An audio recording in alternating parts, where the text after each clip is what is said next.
సాయంకాలం మన ధ్యానం కొరకై దేవుని వాక్యంలోంచి ప్రార్థనా గ్రంథము 17వ అధ్యాయం తీసుకుందాం. ప్రార్థనా గ్రంథము 17వ అధ్యాయము మొదటి వచనం నుండి కొన్ని వచనాలు మనం మార్చి చదువుకుందాం.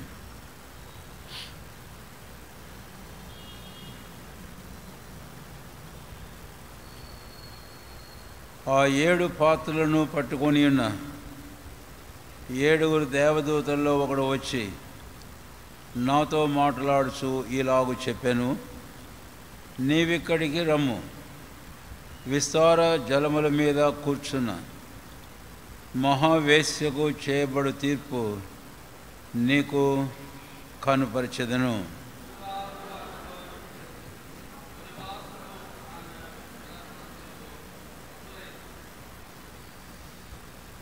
అప్పుడతడు ఆత్మవశుడైన నన్ను అరణ్యమునకు కొనిపోగా దేవదూషణ నామములతో నిండుకొని 7 తలలను 10 కొమ్ములను గల ఎర్రని మృగము మీద కూర్చుండిన ఒక స్త్రీని చూచితిని.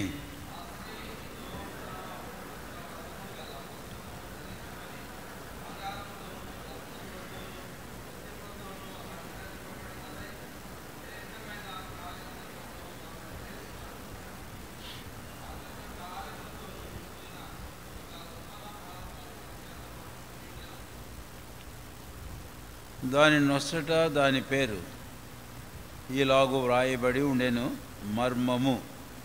వేశ్యలకును భూమిలోని ఏహ్యమైన వాటికిని తల్లి అయిన మహాబబులోను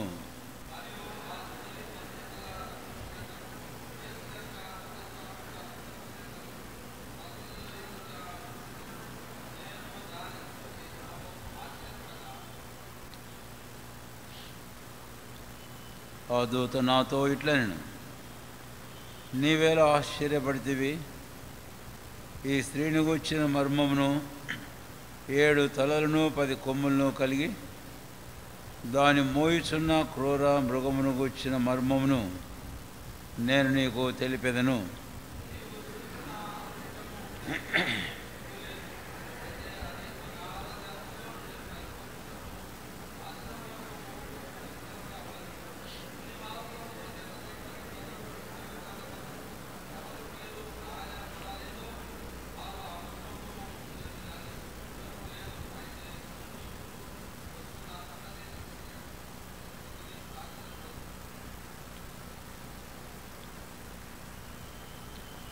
పదిహేనవ వచనం నుంచి చదువుదాం.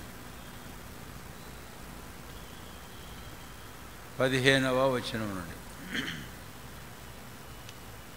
మరియు ఆ దూత నాతో ఇలాగు చెప్పెను, ఆ వేశ్య కూర్చున్న చోట నీవు చూచిన జలములు ప్రజలను, జనసమూహములను, జనములను, ఆయా భాషలు మాట్లాడు వారిని సూచించును.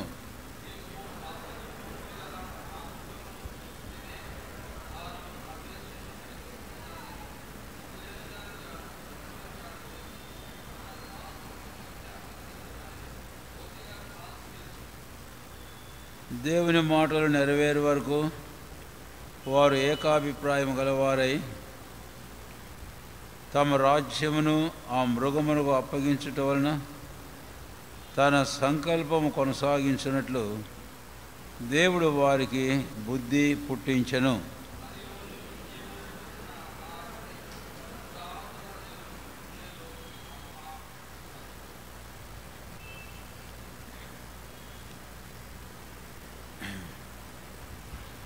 ప్రార్థన చేస్తున్నాం.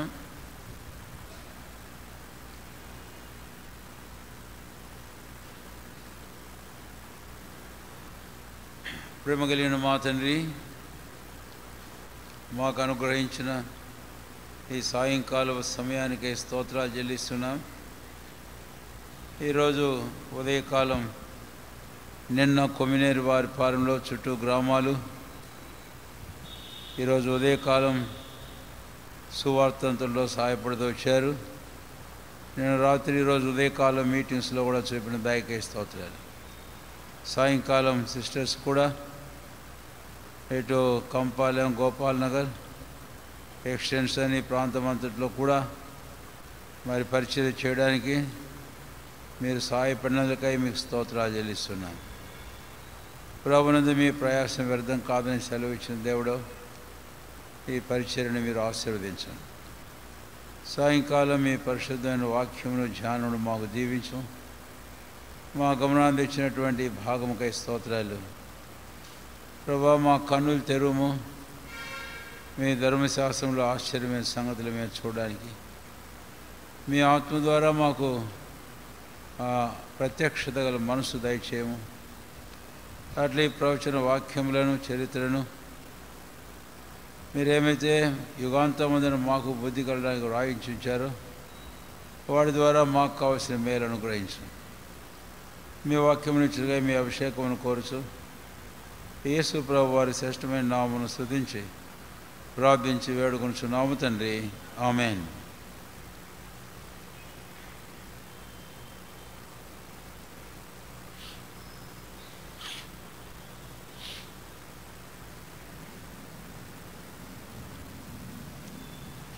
ప్రకటన గ్రంథము 17వ అధ్యాయము.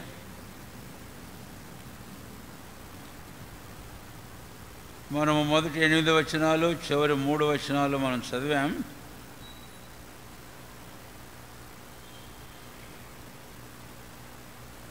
పదిహేడవ అధ్యాయంలో మనం వెళితే 2 ప్రాముఖ్యమైన సంగతులు మనం చూస్తాం. అందులో ఒకటి ఇంతకుముందే మనం ధ్యానం చేశాము. ఆ రెండింటిని గూర్చి వ్రాయబడినటువంటి మాట మనము చూస్తాము. మర్మము అని 17వ అధ్యాయం 5వ వచనంలో మహామర్మము అనేది మనం చూసాం. ఆ తర్వాత క్రిందకు మనం వస్తే ఆ మృగమును గూర్చి కూడా 7వ వచనం చివరిలో మర్మమును నేను నీకు తెలిపెదను అని. కాబట్టి 17వ అధ్యాయంలో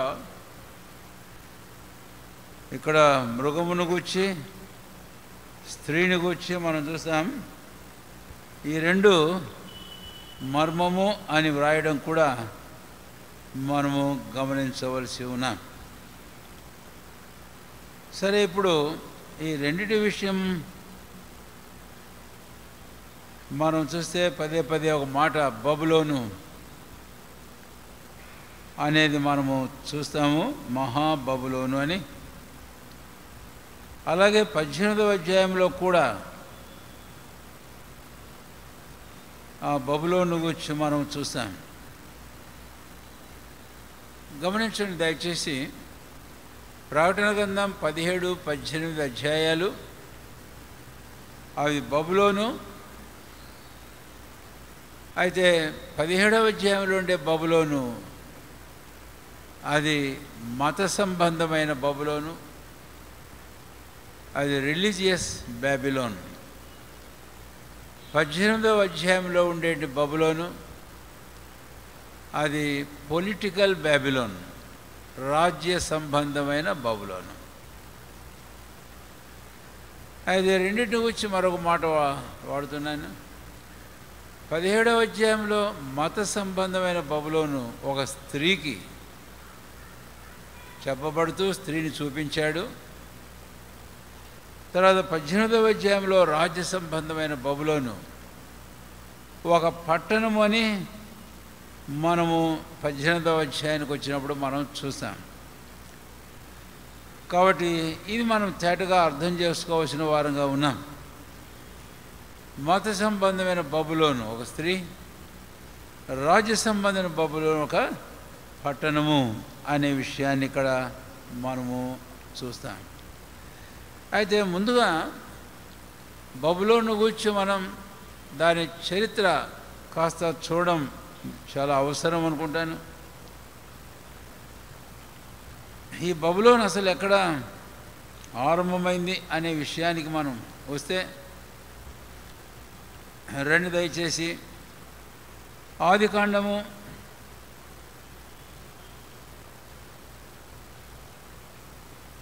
2వ అధ్యాయానికి ముందు వద్దాం.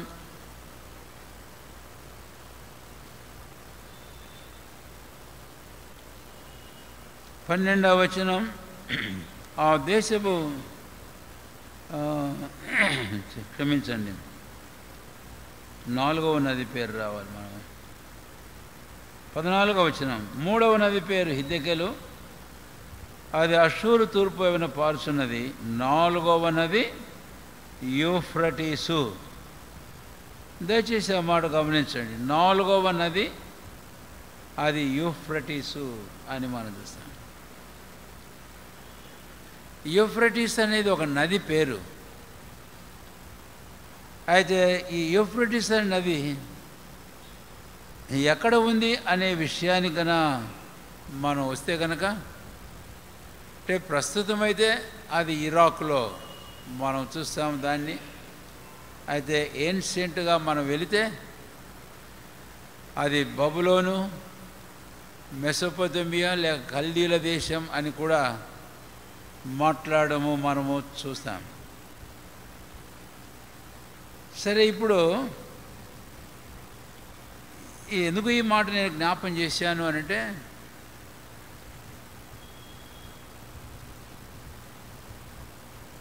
సాతానుడు ఈ యూఫ్రటీసు నది దాని ఒడ్డున ఉన్న బబులోను అది తనకు స్థావరంగా తాను ఆది నుంచి పనిచేస్తూ రావడం అనేది మనం గుర్తుంచుకోవాల్సిన చాలా ప్రాముఖ్యమైన మాట. ఆదాము హవ్వలను శోధించింది ఎక్కడ అనంటే అక్కడే శోధించాడు, ఆ బబులోను, ఆ నది ఒడ్డున. తర్వాత మనం ఇంకా కాస్త దాని గురించి మనం గమనించినట్లయితే, ఆదికాండంలో 10వ అధ్యాయానికి 10వ వచనానికి మనం వస్తే, ఆదికాండం 10వ అధ్యాయము 10వ వచనం. షీనారు దేశంలోని బాబెలు, ఎరెకు, అక్కదు, కల్నే అను పట్టణములు అతని రాజ్యమునకు మొదలు అని. ఇక్కడ మళ్ళీ బాబెలు అనేది మనం చూస్తాం. ఇది ఎవరి రాజ్యానికి మొదలు అంటే అది నిమ్రోదు రాజ్యానికి మొదలు అని. ఎవరి నిమ్రోదు? నిమ్రోదు నోవహు యొక్క గ్రేట్ గ్రాండ్ సన్. అంటే నోవహు కుమారుడు హాము, 10వ అధ్యాయము 6వ వచనం. తర్వాత హాము కుమారుడు కూషు, అదే 7వ వచనంలో చూస్తాం. తర్వాత 8వ వచనానికి మనం వస్తే కూషు నిమ్రోదును కనెను అని. అందుకనే గ్రేట్ గ్రాండ్ సన్ అని వాడా. సన్ ఏమో కూషు,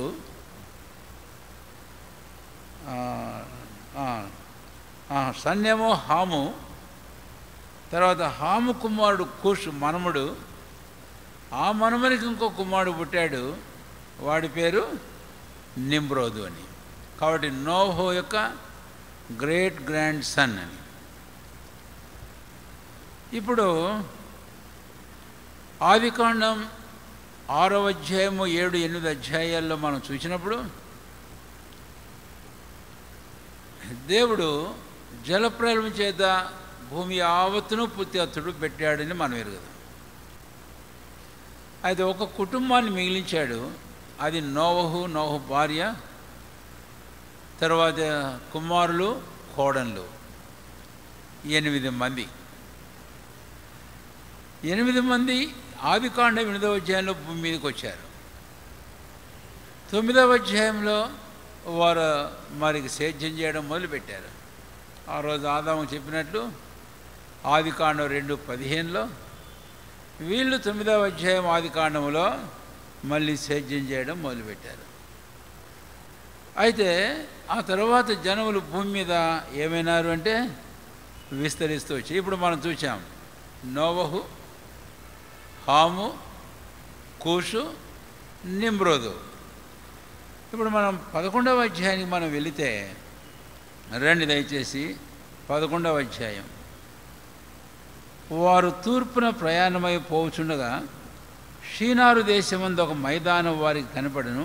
అక్కడ వారు నివసించి, షీనారు దేశము అనే మాట మీరు ఇక్కడ గమనించున్నారు, షీనారు దేశం అని. కాబట్టి షీనారు దేశం ఎక్కడిది అనేది మనం గమనించినట్లయితే, కాబట్టి అదే ఆ బబులోను, ఆ యూఫ్రటీస్ నది ఒడ్డున ఉన్నటువంటిది. ప్రవక్తల గ్రంథాల్లో కూడా ఈ షీనారు అనే విషయాన్ని గురించి మనం చూస్తాం జకర్యా గ్రంథాన్ని వెళితే.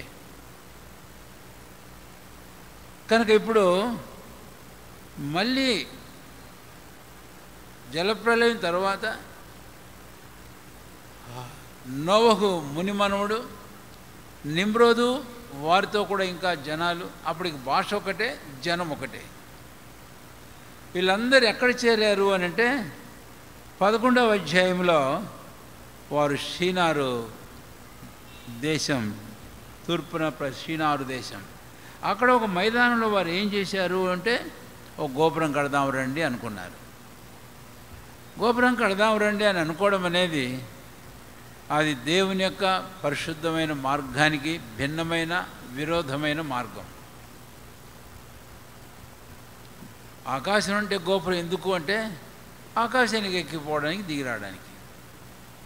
అయితే దేవుడు అంతకుముందే ఒక మార్గం ఏర్పాటు చేశాడు ఆకాశానికి ఎక్కడానికి, దిగడానికి. ఆ మార్గాన్ని అనుసరించాడు హేబెలు. కయ్యను దాన్ని అనుసరించలే. సరే, వాళ్ళతో అదంతా పోయిందనుకున్నాను. ఇప్పుడు మళ్ళీ వచ్చి మళ్ళీ ఇదే మొదలుపెట్టారు వీళ్ళు. అయిన తర్వాత వీళ్ళు 9వ వచనం, దానికి బాబేలుని పేరు పెట్టింది. ఏమని పేరు పెట్టారట దానికి? బాబేలు. ఇక్కడ మళ్ళీ అంటే మళ్ళీ బాబేలు ఉనికిలోనికి రావడం అనేది ఇక్కడ మనము చూస్తాం.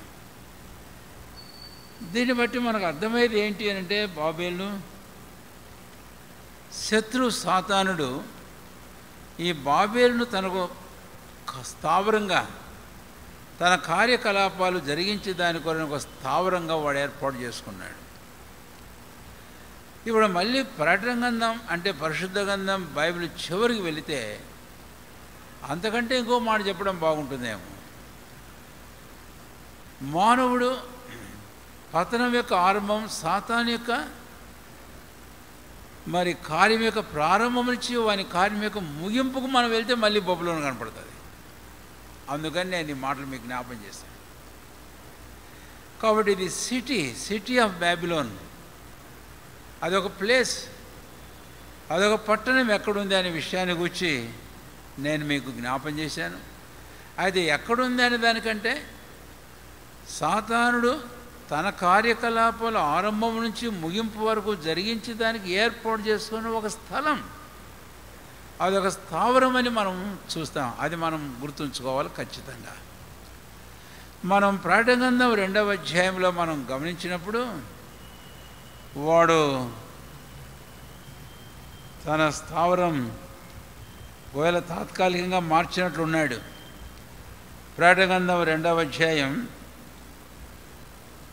12-13 వచనాల్లో పెర్గములో ఉన్న సంఘపు దూతకు అన్నాడు. 13వ వచనం, సాతాను సింహాసనం ఉన్న స్థలంలో నీవు కాపురం ఉన్నావని నేను ఎరుగుదును. కాబట్టి సాతాను సింహాసనం ఉన్న స్థలం. ఇప్పుడు నేను ఇంతకుముందు చెప్పిన మాటలు బట్టి కూడా ఒక మాట చెబితే, ఆ యూఫ్రటీస్ నది ఒడ్డున షీనారు దేశం, నిమ్రోదు దేశం, తర్వాత బాబేలు 11వ అధ్యాయంలో ఇది సాతాను సింహాసనం ఉన్న స్థలము అని. అయితే ఇదంతా యూఫ్రటీసు అనేది మనం చూసాం కదా. ప్రస్తుతం దీని గురించి మనం గమనిస్తే ఇది యూరోప్. అయితే పెర్గము అనేది ఎక్కడుంది? ఇంతకు మనం బైబిల్ స్టడీలో ప్రకటన గ్రంథం ధ్యానం చేసి చెప్పుకున్నాం. 7 సంఘాలు చిన్న ఆసియాలో ఉన్నాయి. మనకు తేటగానే ఇక్కడ రావు చిన్న ఆసియాలో ఉన్న 7 సంఘాలు కానీ. కాబట్టి యూరోప్ వేరే, ఐరోపా ఏసియా వేరే, ఇది ఆసియా. అంటే వాడు స్థావరాన్ని తాత్కాలికంగా మార్చినట్టున్నాడు. అక్కడికి ఎందుకు మార్చుంటాడో మనకు తెలియదు. ఒక మాట చెప్పుకోవచ్చేమో, ప్రభు తన కార్యాన్ని ఈ చిన్న ఆసియాలో ఆరంభించి జరిగిస్తూ ఉన్నాడు. కాబట్టి సాతానుడు కూడా తన సింహాసనాన్ని అక్కడ మార్చి వాడక్కడ తన పని చేయడం మొదలుపెట్టాడు. కనుక ఇలాగూ ఈ బబులోను గురించి కొంత మనం అర్థం చేసుకోవాల్సిన వారంగా ఉన్నాం. కాబట్టి ఇది ఒక పట్టణం, ఇది దేవునికి విరోధమైంది. ఆదికాండం 11వ అధ్యాయం 1 నుంచి 10 వచనాల వరకు మనం చూస్తే, తర్వాత ఇది ఒక పట్టణం, ఒక రాజ్యానికి క్యాపిటల్ సిటీ, అంటే ముఖ్యమైనటువంటి ఒక పట్టణం ఇది. తర్వాత ఇక్కడే అసలు సంగతికి వస్తున్నాను. ఇక్కడే విగ్రహారాధన యొక్క ఆరంభం అనేది మనకు అర్థమవుతుంది. కాబట్టి బాబిలోన్ ఈజ్ ది ఐడలాటరస్ సిటీ, ఒక విగ్రహారాధనతో కూడిన పట్టణం. కాబట్టి అది మనకు అర్థమవుతుంది అని మీకు సందర్భం జ్ఞాపం చేస్తాను. ఏమిటి అని అంటే, ఇందాక మనం నోవహు మునిమనుమను గురించి మనం చూచాం. వాడు నిమ్రోదు. మనకు చరిత్ర చెప్తుంది ఏంటంటే, నిమ్రోదు యొక్క భార్య సెమిరాస్, ఆమె పేరు. తర్వాత ఈమె ఏం చేసింది అని అంటే, వారికి ఒక కుమారుడు పుడితే వానికి తమ్మూజ్ అని పేరు పెట్టారు. బైబిల్లో ఈ పేరు వస్తుంది మనకు. అందుకని నేను 1-2 రెఫరెన్స్లు మీకు జ్ఞాపం చేయాలి. పెద్ద ప్రవక్తలైనటువంటి యిర్మీయా, యెహెజ్కేలును మనం గమనించినట్లయితే కనుక, వారి ప్రవచనంలో యెహెజ్కేలు గ్రంథం 8వ అధ్యాయం, దయచేసి రండి.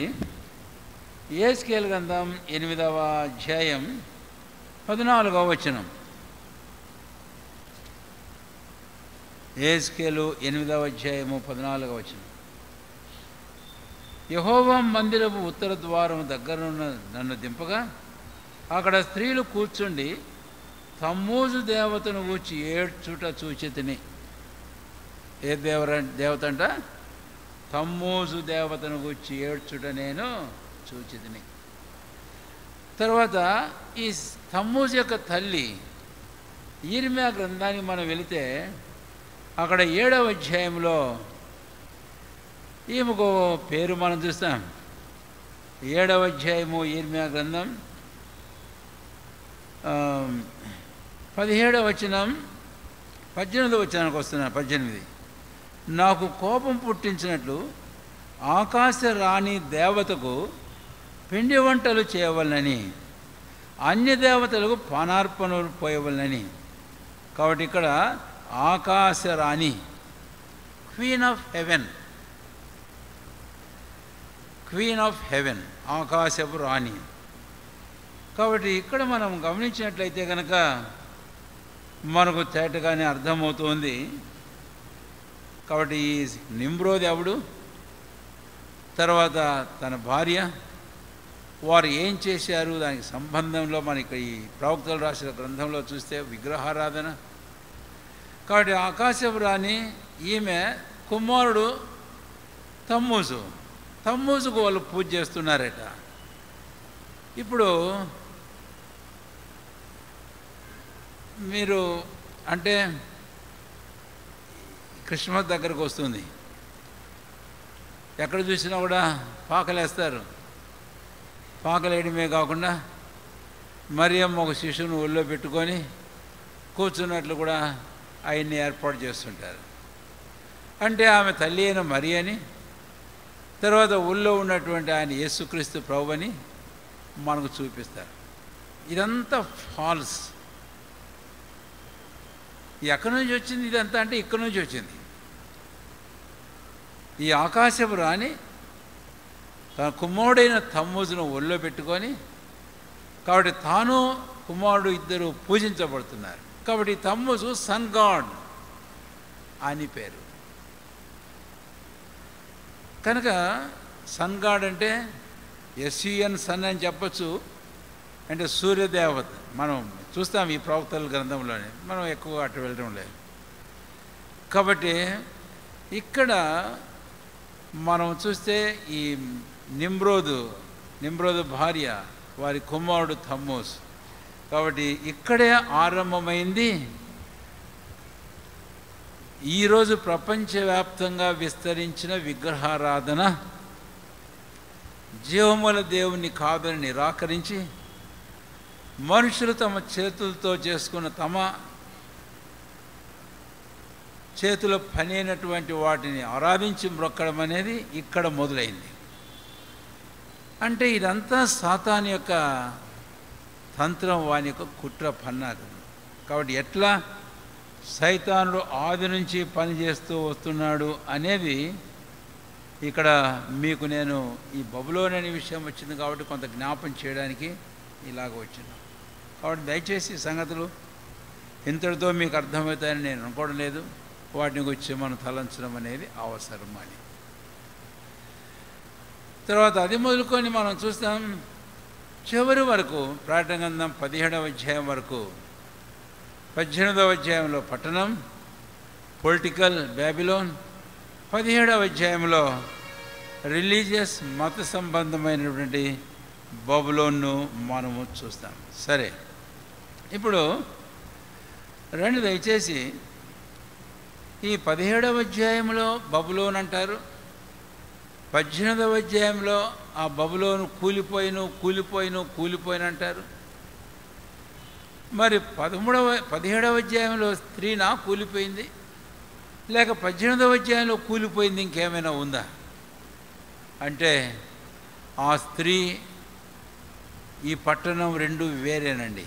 బబులోన్ అని సంబోధించినప్పటికీ ఈ రెండు వేరే అనడానికి ఒక్క సందర్భం మీకు ఇక్కడ జ్ఞాపం చేస్తాను. 17వ అధ్యాయము ప్రకటన గ్రంథంలో 16వ వచనం, నీవు ఆ 10 కొమ్ములు ఆ మృగములు చూచితివే, వారు ఆ వేశ్యను ద్వేషించి దానిని దిక్కులేని దానిగా దిగంబరినిగా చేసి దాని మాంసం భక్షించి అగ్నిచేత దాన్ని బొత్తిగా కాల్చివేతురు. ఎవరండి వారు అంటే రాజులు. మనం 10 కొమ్ములు 10 మంది రాజులు ఇవన్నీ మనం ధ్యానం చేశాం. కాబట్టి రాజులు ఆ స్త్రీ మీద కూర్చున్నట్టు మృగం మీద కూర్చున్న ఆ స్త్రీని, ఈ బబులోనును వారు కూల్చివేసి కాల్చివేసి వారు భక్షించడం అనేది మనం చూస్తాం. వారు చేశారు ఆ పని. అయితే 18వ అధ్యాయానికి మనం వస్తే 9-10 వచనాలలో ఈ బబులోను బొత్తిగా కాల్చివేయబడినప్పుడు, అంటే పట్టణమైన బబులోను బొత్తిగా కాల్చివేయబడినప్పుడు 9-10 వచనాల్లో దానితో విచారం చేసి సుఖభోగములు అనుభవించిన భూరాజులు దాని బాధ చూచి భయాక్రాంతులై దూరం నిలబడి వారు దాని విషయం రొమ్ము కొట్టుకున్నారట. అక్కడేమో వాళ్ళే ఆ స్త్రీని కాల్చివేశారు ఆ బబులోను, ఇక్కడేమో ఆ బబులోను గురించి దానికి పట్టిన గతిని బట్టి వారు ఏడవడం, రొమ్ము కొట్టుకోవడం, రోదనం చేయడం మనం చూస్తాం. దీన్ని బట్టి మనం చూస్తే 17వ అధ్యాయంలో బబులోను స్త్రీ వేరే, 18వ అధ్యాయంలో బబులోను పట్టణం వేరే. సరే, ఇప్పుడు మనం ముందుకు వెళితే 17వ అధ్యాయము ప్రకటన గ్రంథం 5వ వచనం. దాని నొసట దాని పేరు ఈలాగు వ్రాయబడి ఉండెను. ఏమని రాయబడింది? మర్మము, వేశ్యలకును భూమిలోని ఏహ్యమైన వాటికి తల్లి అయిన మహా బబులోను అని. మర్మము అనే మాట.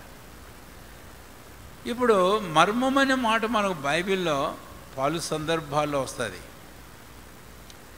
విశేషంగా మర్మం అనే మాట ఎప్పుడు వస్తుంది అనే విషయాన్ని నేను ఒక వచనం మీకు జ్ఞాపకం చేస్తాను. అయితే మర్మం అంటే ఏంటో ముందుగా మనం చెప్పుకోవాలి. మర్మము అంటే మరుగు చేయబడినటువంటి సంగతి. కాబట్టి బైబిల్లో మరుగు చేయబడిన సంగతులు చాలా ఉన్నాయి. అందులో ఒక విశేషమైనది ఒకటి ఉంది. అక్కడ కూడా ఆ మర్మం అనేటటువంటిది ఒక స్త్రీకే చెప్పబడింది అని. ఎఫెసీయులకు రాసిన పత్రిక తీయండి మీ బైబిల్, 5వ అధ్యాయము 32వ వచనం. తీయండి మీ బైబిల్, చెప్పండి. ఎఫెసీ పత్రిక 5వ అధ్యాయం 32వ వచనం చదవండి, గట్టిగా చదవండి. ఈ మర్మము గొప్పది, అయితే నేను క్రీస్తును గూర్చి సంఘమును గూర్చి చెబుతున్నాను. వినారా మాట? కాబట్టి మర్మము అనేది ఇక్కడ ఎవరికి వాడాడు అంటే సంఘానికి వాడాడు అని. ఇక చాలా సందర్భాలు మనం చూస్తాం. ఎందుకని సంఘమును గూర్చి మర్మం అని వాడాడు అని అంటే, పాత నిబంధన గ్రంథంలో ప్రవక్తలైన వారికి ఆ సత్యం సంగతి బయలుపరచబడలే. మీకు ఒక సందర్భం జ్ఞాపకం చేస్తాను. అదేమిటి అని అంటే దానియేలు గురించి చెప్తా. దానియేలు అంత గొప్ప జ్ఞానం కలిగినవాడు, ఎన్నో దర్శనాలు పొందాడు, ప్రత్యక్షత కలిగిన మనిషి. అయితే ఈ సంఘమును కూర్చిన మర్మము తనకు బయలుపరచబడలే.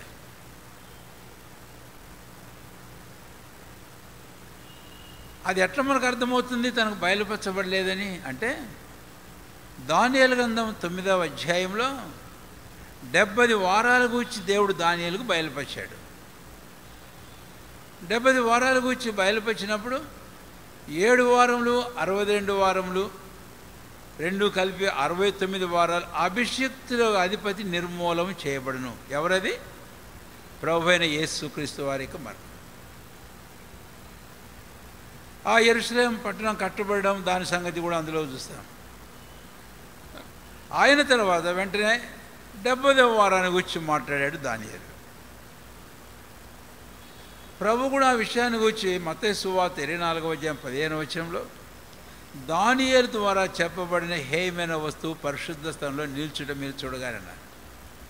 అంతేగాని ఇక్కడ సంఘాన్ని గురించి, సంఘం ఎక్కడుందండి ఇప్పుడు? 69వ వారం 70వ వారం మధ్యలో ఉంది సంఘం. ఇప్పుడు యేసుక్రీస్తు ప్రభు వారి శిలువ మరణంతో 69 వారాలు సమాప్తమైనాయి. ఇప్పుడు 70వ వారం ఇంకా ప్రారంభం కాలే. ఈరోజు మనమున్న ఈ దినానికి అది ఇంకా కావాలి ఆరంభం, ఎప్పుడో మనకు తెలియదు. మరి ఈ మధ్యకాలంలో ఏముందంటే, ఈ మధ్యకాలంలో సంఘం వచ్చింది. దానియేలు ఆ సంఘానికి వచ్చి ఏం రాయలే, తనకు ఆ సంగతి ఏం బయలుపరచబడలేదు. అందుకనే పేతురు అపొస్తలుడు ఆ సంగతి గురించి వ్రాస్తూ, ఇది మనకే కానీ మన కొరకే కానీ ప్రవక్తలకు ఆ సంగతి బయలుపరచబడలేదు అన్నాడు. అందుకనే సంఘం అనేది మర్మం. నేను మరొక మాట కూడా చెప్పచ్చు. అంటే ప్రకటన గ్రంథం 12వ అధ్యాయంలో మొదటి 6 వచనాల్లో చూస్తే 5-6 వచనాల్లో అక్కడ కూడా సంఘంలో వచ్చిన సంగతి మరి ఉంది, కానీ తేటగా అక్కడ వ్రాయబడలే. కాబట్టి చివరికి నేను ఒక మాట చెబుతున్నాను. అంటే ఒకవేళ యోహాను కూడా ఆ సంగతి మరి బయలుపరచబడలేదా అనేది ఒక ప్రశ్నార్థకమైన విషయం. మనం దాని గురించి తలంచండి. అయితే ఎందుకు ఈ మాట వాడాను నేను అంటే, యోహాను కూడా 12వ అధ్యాయం ప్రకటన గ్రంథంలో చూద్దాం. చూడండి దయచేసి, తీయండి. 12వ అధ్యాయము ప్రకటన గ్రంథం. ఇక్కడ మనం ఇంతకుముందు చూచాం, ఒక స్త్రీని మనం చూచాం. ఆ స్త్రీ కన్నైన ఒక మగ శిశువును చూచాం. ఆ మగ శిశువు దేవుని ఎదుగు సింహాసనం ఎదుగు కొనిపోబడ్డాడు, యోహాను రాశాడు. తర్వాత వెంటనే ఆ స్త్రీ అరణ్యానికి పారిపోయిను, అచ్చట వారు 1200 దినములు. అర్థమవుతుంది కదండి మీకు? కాబట్టి ఇక్కడే 69 ప్లస్ 1 వారం 70 వారాల సంగతి ఉంది, గ్యాప్. కాబట్టి ఈ గ్యాప్ను గురించి ఇక్కడ యోహాను కూడా ఏం ప్రస్తావించలే. కాబట్టి యోహాను కూడా బయలుపరచబడలేదా అనే విషయానికి వస్తే కనుక మీకు ఒక ప్రశ్న వస్తుంది.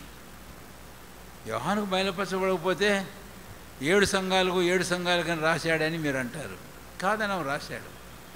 కానీ ఇప్పుడు నేను ఒక మాట చెబితే మీరు యాక్సెప్ట్ చేస్తారు. ఏంటి అంటే, పరిశుద్ధ గ్రంథంలో నూతన నిబంధనలో సంఘము అనే దాని గురించిన మర్మం పౌలు అపొస్తలునికే బయలుపరచబడింది ప్రాథమికంగా, ఇంకెవరికి బయలుపరచబడలేదు.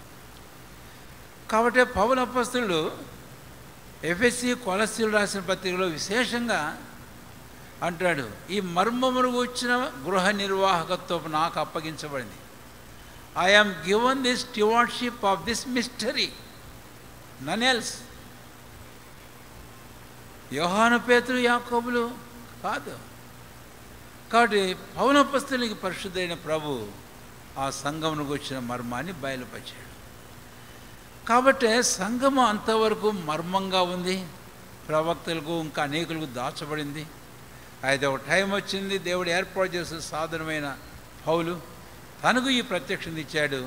అందుకే నేను విశేషమైన ప్రత్యక్షతలు కలిగాడు. అందరికంటే ఎక్కువగా తాను విశేషమైన ప్రత్యక్షత. ఆ ప్రత్యక్షత సంఘమునకు వచ్చిన మర్మమునకు వచ్చిన ప్రత్యక్షత అని. కాబట్టి ఇక్కడ నేను మర్మము అనే మాట సంఘానికి చెప్పబడింది అని నేను మీకు చెప్పేటప్పుడు అది అంతవరకు దాచబడింది, ఇప్పుడు ప్రత్యక్షపరచబడింది అని మీకు చెప్పాను. అయితే దానికి సంఘానికి చెప్పబడిన ఆ మర్మం అనే మాట 17వ అధ్యాయం 5వ వచనంలో ఈ స్త్రీకి చెప్పబడుతుంది అని. 17వ అధ్యాయం 5వ వచనం, దాని నొసట దాని పేరు ఇలాగ వ్రాయబడి ఉండెను, మర్మము. కాబట్టి బబులోను ఈ స్త్రీ వేశ్య ఉందే, ఈమెకు తన నొసట మీద ఒక పేరు రాశారు. ఆ పేరు ఏమిటి అని అంటే మర్మము అనే పేరును మనము చూస్తాం. కాబట్టి ఇది అప్పటికింకా బయలుపరచబడలేదు. యోహాను ఆ సంగతి తాను రాసేటప్పుడు అది ఆయన కూడా మర్మం అని చెప్పడంలో ఆయనకి ఎంతవరకు బయలుపరచబడింది అనేటిని ప్రశ్న. కాబట్టి ఆయన కూడా ఆ స్త్రీని వచ్చి మర్మం రాయి. ఎవరు? ఆ మృగం మీద కూర్చున్న ఆ స్త్రీ, ఆ జలముల మీద కూర్చున్న ఆ స్త్రీ, ఆమె పేరు మర్మము. అసలు పేరు బబులోను, అయితే దానికి మర్మము అని మనం చూస్తాం. అంటే ఆమెను గురించి కూడా బయలుపరచబడలేదు అప్పటికింకా యోహాను అని చెప్పాలి ఖచ్చితంగా. అయితే ప్రభువైన దేవుడు తన ఆత్మ ద్వారా ఈ విషయాల గురించి వ్రాయమని చెప్పాడు, చూపించి రాశాడు యోహాను. ఇప్పుడు ఎవరు ఈ స్త్రీ? మనము సంఘాన్ని గురించి మాట్లాడుకునేటప్పుడు సంఘము క్రీస్తు ప్రభు రక్తం చేత సంపాదించబడింది. సంఘము ప్రభు అయిన యేసుక్రీస్తు వారికి ప్రధానం చేయబడింది. సంఘమును ప్రభు అయిన యేసుక్రీస్తు వారు వివాహమాడేందుకు ఆయన పరలోక పెళ్లి కుమారుడుగా రాబోతూ ఉన్నాడు.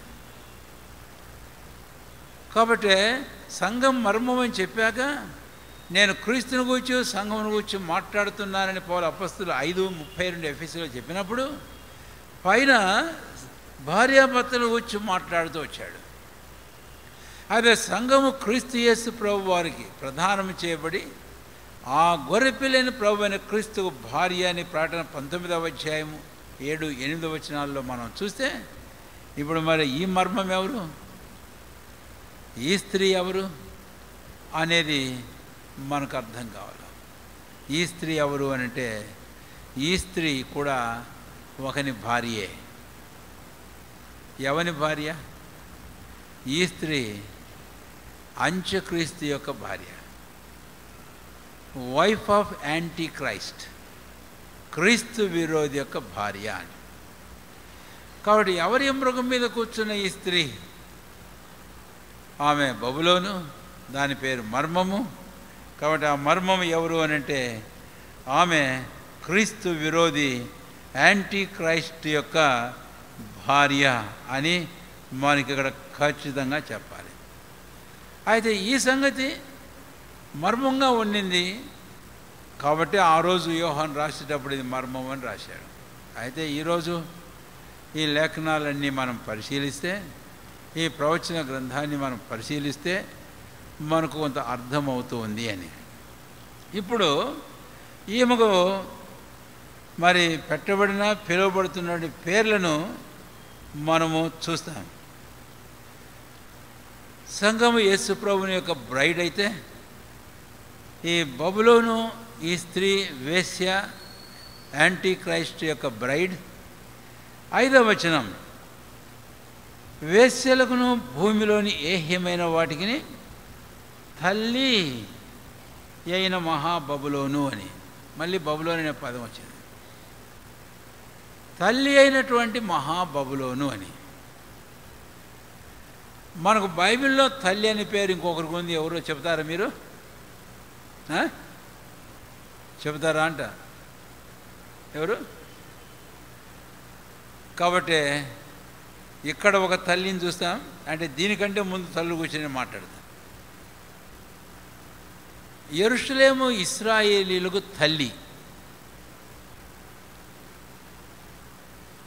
అట్లా చెప్పుకుందాం. ముందు పట్టణం అని చెప్పుకుందాం. యెరూషలేము అనే పట్టణం ఇశ్రాయేలుకు తల్లి. అది అబ్రహాము ఇస్సాకు యాకోబుల సంతానమైన ఇశ్రాయేలు గురించి నేను మాట్లాడాను. అయితే ఇంకొక యెరూషలేము ఉంది. ఇదేమో భూసంబంధమైన యెరూషలేము. ఆ ఇశ్రాయేలు పేరుకు తల్లి అయితే, గలతీ 4వ అధ్యాయంలో పరలోక సంబంధమైన యెరూషలేము ఉంది, హెవెన్లీ జెరూసలేం. అది కూడా తల్లి. అది ఎవరికి తల్లి?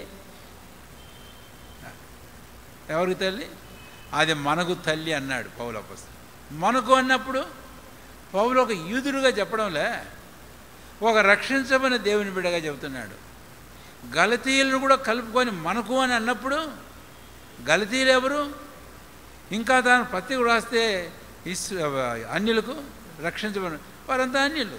కాబట్టి మనకు తల్లి అన్నప్పుడు దేవుని ఇశ్రాయేలీలకు తల్లి యెరూషలేం. కనుక ఇది ఈ 2 తల్లులు కూర్చొని మాట్లాడు. ఇశ్రాయేలుకు తల్లి భూసంబంధం యెరూషలేం అయితే, అందుకే అన్నాడు యెషయా గ్రంథం 66వ అధ్యాయంలో, యెరూషలేంలోనే మీరు ఏం చేస్తారట? ఆదర్యం. అక్కడ బాగా ఉంది తల్లి ఇశ్రాయేలుకు సంబంధించి. ఇప్పుడు గలతీ 4వ అధ్యాయంలో దేవుని ఇశ్రాయేలు అంటే మనకు తల్లి ఎవరో పరలోక యెరూషలేం అనేది నేను మీకు చెప్పాను. అయితే ఇప్పుడు ఈ బబులోను ఉందే, ఈ వేశ్య, ఈమె కూడా తల్లే. ఈమె ఎవరికి తల్లి అని అంటే, భూలోకంలో అనేకులైన వారికి ఆమె తల్లి, దుష్టులైన మనుషులకు ఆమె తల్లి. సరే, ఇప్పుడు పట్టణం అని బబులోను పట్టణం ఆమెను చూపిస్తుంటే, భూసంబంధుల యెరూషలేం ఇశ్రాయేలు తల్లి అయితే, పరసంబంధుల యెరూషలేం మనకు తల్లి అయితే, తల్లే కాదు ఈమెకి ఇంకొక పేరు కూడా నేను ఇందాక మీకు చెప్పాను. ఏమని చెప్పాను? వధువు అని చెప్పాను. యాంటీ క్రైస్ట్ యొక్క బ్రైడ్. ఆయన తర్వాత తల్లి అని నేను చెప్పాను అని చెప్పాను. 17వ అధ్యాయం 5వ వచనం, ఏహమైన వాడి తల్లి అయిన మహా బబులోను అని మనం చెప్పుకుంటూ వచ్చాం. ఇప్పుడు బబులోను పట్టణం అని నేను ఇక్కడ ఆ స్త్రీని గురించి చెప్పినప్పుడు, ఈరోజు మనకు తల్లి పరలోక యెరూషలేం అని నేను మీకు చెప్పినప్పుడు ఒక వాక్యం చూపించా ఆల్రెడీ గలతీ 4లో. అయితే ఇంకొక వాక్యం నేను మీకు జ్ఞాపకం చేయాలి. ప్రకటన గ్రంథం 20వ అధ్యాయం 9-10 వచనాల్లో యోహాను పైకి పిలిచి, రా ఎత్తైన కొండ మీదికి, నేను నీకు గొర్రెపిల్ల యొక్క భార్యను చూపిస్తాను అన్నాడు. ఎవరి భార్యను చూపిస్తాడట? భార్యను చూపిస్తానని చెప్పేసి ఎవరిని చూపించాడండి? పరలోకం నుంచి దిగవచ్చు యెరూషలేం అని పరిశుద్ధ పట్టణాన్ని చూపించాడు. కాబట్టి వధువు, భార్య, లేక ముందు తల్లి, వధువు, భార్య అనే మాటలన్నీ వాడిన తర్వాత ఆ వేశ్యకు బబులోను, తర్వాత ఈ స్త్రీకి యెరూషలేము, ఈ తల్లికి యెరూషలేము అని పేరు, అంటే మనకు తల్లి పరలోక యెరూషలేము సంఘం. ఈ పేర్లు గురించి నేను మీకు ఆ మాట చెప్పాను. అయితే ఇప్పుడు అసలు సంగతికి మనం రావాల్సినాం. ఏంటి అని అంటే, ఇది బబులోను అంటే అది కేవలం లిటరల్ సిటీ అనేది కాదు. ఇందాక నేను మీకు చెప్పాను, అది 18వ అధ్యాయంలో ఉంది లిటరల్ సిటీ అనేది. అయితే యెరూషలేము అని అంటే అదొక లిటరల్ అక్షరార్థమైనటువంటి సిటీ, పట్టణం కాదు. కాబట్టి ఆ బబులోనే పట్టణం కానీ ఈ యెరూషలేము కానీ ప్రజలను చూపిస్తూ ఉంది. అందుకని 147వ కీర్తనలో 12-13 వచనంలో యెరూషలేమా యెహోవాను కొనియాడుము, సియోను నీ దేవుణ్ణి. పట్టణాల కొనియాడే దేవుణ్ణి ప్రజలు. కాబట్టి యెరూషలేము, సియోను అనేది ఇశ్రాయేలుకు పెట్టబడిన ఒక పేరు, సంబోధన అంతే. తర్వాత ఈరోజు సంఘానికి మనం వచ్చినప్పుడు మనకు కూడా ఆ పేరు పెట్టబడిందనే విషయాన్ని నేను మీకు ఇందాకనే జ్ఞాపం చేశాను. యెరూషలేం పరలోక యెరూషలేం అని. అయితే ఇప్పుడు పట్టణాలు అనేది కాక ప్రజలు అని నేను మీకు మాట్లాడేటప్పుడు ఇప్పుడు ఈ మత సంబంధమైన ఈ స్త్రీ మతాన్ని చూపిస్తుందని నేను మీకు ఇందాక జ్ఞాపం చేశాను కదా.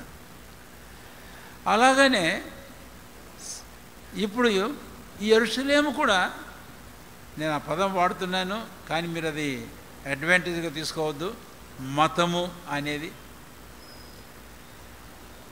కాబట్టి దానికి ఇంకొక పేరు వాడితే బాగుంటుంది. ఇది ఒక సిస్టమ్. ఈ 17వ అధ్యాయము 5వ వచనంలో ఉండేటి మనం చదివిన 8 వచనాల్లో, తర్వాత 15వ వచనం నుంచి చివరి వరకు ఉండేటి ఈ బబులోను, ఈ తల్లి, ఈ వేశ్య, ఈ స్త్రీ, ఈ యాంటీ క్రైస్ట్ భార్య ఎవరు అనంటే అది ఒక వ్యవస్థ అనేది జ్ఞాపకం. కాబట్టి ఈరోజు సంఘము అనేటటువంటిది కూడా అదే. ఇది ఒక సిస్టమ్. దీని ఇంకో పదం కాదు, రిలీజియస్ సిస్టమ్, ఒక మతపరమైనటువంటి వ్యవస్థ. ఆ రోజు ఆ బబులోను, ఇంకా ఉండబో బబులోను అలాంటిది, ఈరోజు సంఘం అలాంటిది అని మధ్య. బైబిల్లో మతము అనే మాటకు అసలు పదం ఏముందో తెలుసా? విశ్వాసము అని ఉంది. విశ్వాసము అని ఉంది. కాబట్టి మనము మతము అని అన్నప్పుడు అన్య జనాంగాలు వారు మతాల పేరు చెప్పుకున్నట్టు మనం చెప్పుకోవడం సరికాదు. కానీ ఈ ఇద్దరిని గురించి మనం చూసేటప్పుడు ఈ బబులోను, యెరూషలేమును గురించి ఇది ఒక రిలీజియస్ సిస్టమ్, ఇది ఒక రిలీజియస్ ఫెయిత్, ఇది ఒక సిస్టమ్, స్పిరిచువల్ సిస్టమ్, ఒక ఆత్మీయమైన వ్యవస్థ. ఇది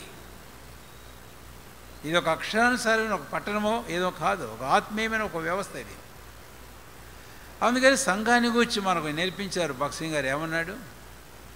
it is not an organization but it is organism అన్నాడు.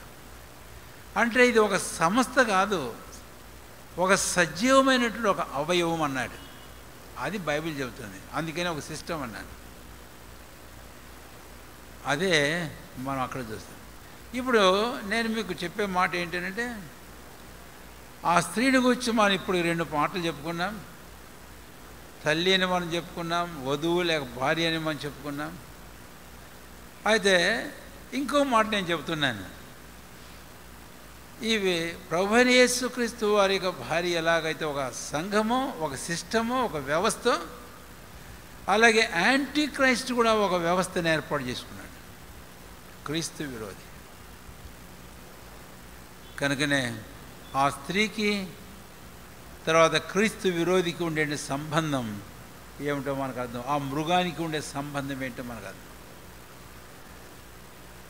కాబట్టి ఆ మృగం మీద ఈ స్త్రీ కూర్చోవడము అనేది మనం గమనిస్తాం. దానికి మళ్ళీ వస్తాం ఇంకో తలంపుకు. కాబట్టి వీళ్ళిద్దరి మధ్య ఉండే సంబంధం ఇదన్నమాట. కాబట్టి ఈ స్త్రీ అనే ఈ వ్యవస్థ ఉందే, ఆ సంఘం అనేది ఉందే, సాతాను సంఘం, ఇది కూడా భక్సింగ్ గారు చెప్పేవాడు. ఆ మధ్యకాలంలో నేను కూడా యూఎస్కి వెళ్ళినప్పుడు గమనించాను. డెవిల్స్ చర్చ్ అంటే సాతాను యొక్క సంఘం ఓపెన్గానే ఉందండి. ఇప్పుడే ఉంది భూమి మీద, ఎప్పటి నుంచో ఉంది. భక్సింగ్ గారు ఆదినాలు చెప్పాడంటే ఎప్పటి నుంచో ఉంది డెవిల్స్ చర్చ్. కాబట్టి ఇప్పుడు సాతానుడు, నేను వాడుతున్న ఒక మాట, యాంటీ క్రైస్ట్ ఎలాగ ఇమిటేట్ చేస్తున్నాడని, డెవిల్ ఎలాగ ఇమిటేట్ చేస్తున్నాడని. ఇంతకుముందు నేను 13వ అధ్యాయం చెప్పేటప్పుడు ఆ మృగాన్ని గురించి మాట్లాడేటప్పుడు కూడా 3 మృగాల గురించి మాట్లాడినప్పుడు సాతాను యొక్క త్రిత్వం. ఎందుకు? దేవత్వంలో త్రిత్వాన్ని మనం చూస్తాం, తండ్రి కుమార పరిశుద్ధాత్ముడు. అలాగే శాటనిక్ ట్రినిటీని మనం చూస్తాం, ఘట సర్పము, క్రూర మృగము, అబద్ధ ప్రవక్త. అంటే తండ్రి, కుమారుడు, anti God, anti Christ, anti spirit. నేను ఆ పదాలతోనే మీతో మాట్లాడిన సందర్భం మీకు ఉంది. కాబట్టి ఇప్పుడు ఇక్కడ మనం చూస్తే యాంటీ చర్చ్. కాబట్టి సైతాన్ యొక్క ఇమిటేషన్ ఏమిటి అని అంటే, ప్రభువైన యేసుక్రీస్తు వారికి వధువైన సంఘం ఎలాగుందో క్రీస్తు విరోధికి వధువు ఉంది. ఆ తర్వాత భూప్రజలకు తల్లి, ఈరోజు సంఘానికి పరలోక విషయం తల్లి అని ఎలాగ పిలువబడుతుందో, అలాగే ఆ మతం అనుసరించే వారికి తల్లి ఆ బబులోను, ఆ వ్యవస్థ. తర్వాత ఇప్పుడు క్రీస్తు ప్రభు వారికి ఎలాగైతే సంఘం ప్రధానం చేయబడిన వధువు, ఈ బబులోను కూడా క్రీస్తు విరోధి యొక్క భార్య. ఈ మాటలు ఇక్కడ మనము అర్థం చేసుకోవాల్సి ఉన్నాం. సరే, ఇది వ్యవస్థ అని నేను మీకు చెప్పేటప్పుడు ఇది ఎలాగా వ్యవస్థ, ఏం వ్యవస్థ అని. అందుకనే ఇద్దరు స్త్రీలు ఉన్నారు. ముందు మన ప్రభు అయిన యేసుక్రీస్తు వారి యొక్క స్త్రీ అయిన సంఘానికి మన విషయానికి వస్తే, ఇది నిజమైన సత్యమైన సంఘం, ట్రూ రిలీజన్, ట్రూ ఫెయిత్. ఇది సజీవమైన నిజమైన విశ్వాసం. అయితే ఆ వేశ్య అయిన బబులోని విషయానికి వస్తే అది ట్రూ కాదు, that is false religion, false faith. కాబట్టి తప్పుడు మతం, తప్పుడు విశ్వాసము అనేది ఆ స్త్రీని గురించి మనకు తేటగా అర్థమవుతూ ఉంది అని. కనుక ఇప్పుడు ఇది ప్రకటన గ్రంథం 17వ అధ్యాయములో మనం గమనించినప్పుడు ఆ స్త్రీని గురించి, ఆమె చేతిలో ఉండేది ఏమిటో, భూరాజులను ప్రజలందరినీ కూడా ఎలాగా మత్తులుగా చేస్తూ ఉందో అనేది మనం చదివిన వచనాల్లో మనం చూసాం. ఆ స్త్రీని గురించి ఈ మాటలు చెప్పి నేను ఒక తలంపుతో ముగించబోతాను ఈ సాయంకాలానికి. ఏమిటి అని అంటే, ఆ స్త్రీ అలంకారం చూడండి దయచేసి. ఆ స్త్రీ అలంకారం అది మనం 4వ వచనం నుంచి చూస్తాం. అవన్నీ నేను చదువుతాను ఊరికే. స్త్రీ ధూమ్ర రక్త వర్ణము గల వస్త్రం ధరించింది, బంగారం రత్నములతో ముత్యంతో అలంకరించబడింది, చేతిలోనేమో ఒక సువర్ణ పాత్ర ఉంది. అయితే ఆ సువర్ణ పాత్రలో ఏముంది అంటే, ఏహ్యమైన కార్యములతోనూ తాను చేయుచున్న వ్యభిచార సంబంధమైన అపవిత్ర కార్యములతోనూ నిండిన ఒక సువర్ణ పాత్ర ఉంది. దాని చేత ఈ స్త్రీ ఏం చేస్తుంది, భూలోక నివాసులు అందరికీ త్రాగిచ్చి అందరినీ మత్తులుగా చేస్తుంది అంట.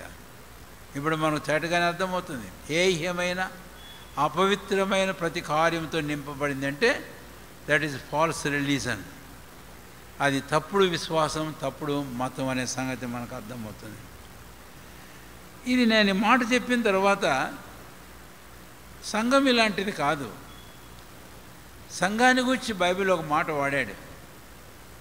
1 కొరింథీ తిమోతి 3వ అధ్యాయం 15వ వచనంలో